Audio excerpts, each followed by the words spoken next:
Oh, it started. Hi, it's Anurag here. I hope you're keeping well and safe.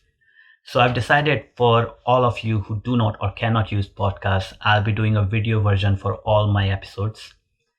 In this video, you'll be listening to the episode 1 of the Learning from Legends podcast. In this episode, I talk about 3 of the greatest truths in life as taught by the Buddha. I hope you like the episode. Please share your thoughts in the comments below, what you like, what you don't like. And remember to subscribe to our YouTube channel and follow us on social media. Thank you for listening. Welcome to the Learning from Legends podcast. Get ready to be inspired, motivated, and educated by teachers from history and in our time. Now, here's your host, Anurag Rai.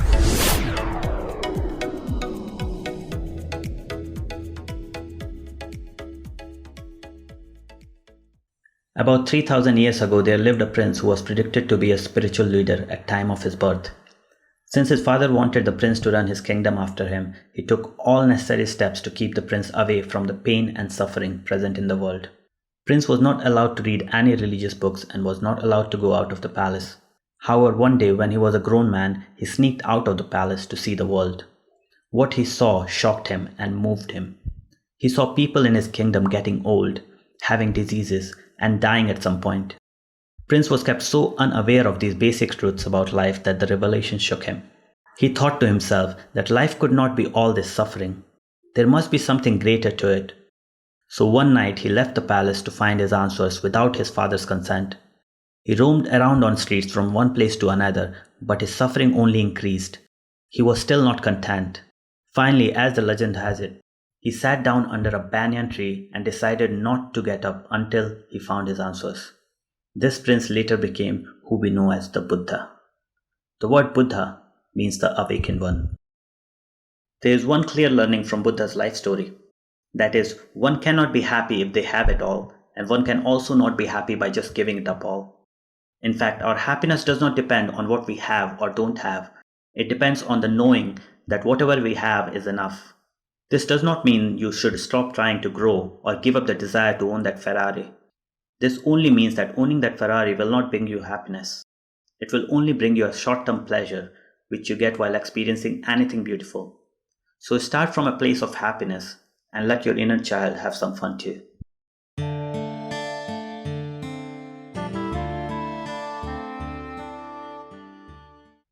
Buddha's teachings have emphasized a lot on embracing the pain or suffering, accepting it as part of life and using them to grow mentally and spiritually.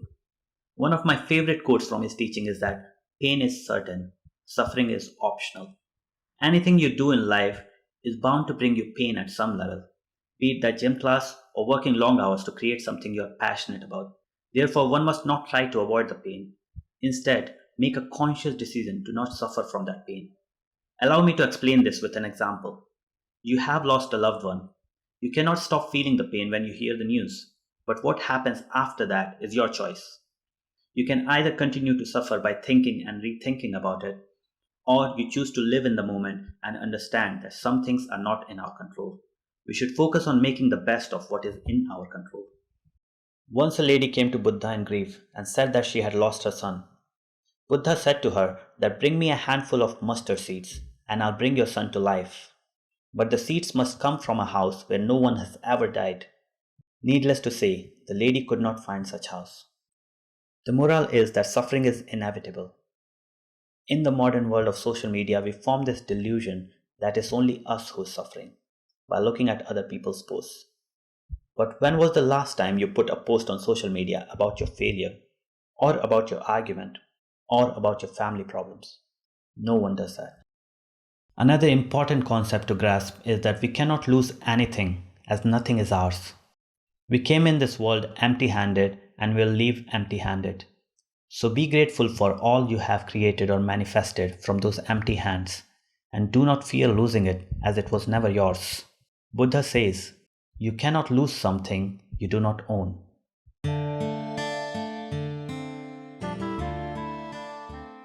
There was another time. Before attaining enlightenment, Buddha was sitting under a tree and appreciating the beauty of countryside. He noticed the blooming flowers, the green trees, and the fresh air. But among all this beauty, he also saw unhappiness. A farmer beat his ox in the field. A bird pecked at an earthworm, and then eagle swooped down on the bird. Deeply anguished, he thought, why does the farmer beat his ox? Why must one creature eat another to live? During his enlightenment, Buddha discovered the answer to these questions, also referred to as three great truths in his teachings. The first truth is that nothing is ever lost in the universe. Everything is energy and matter. A dead leaf turns into soil, a seed sprouts and becomes a new plant, old solar systems disintegrate and turn into cosmic rays. We are born from our parents, and our parents were born of their parents. Everything we see is made up of the same thing that makes us. Hence, nothing and no one is separate from us. When we fully grasp this concept, all the feelings of fear, resent, and hatred will disappear.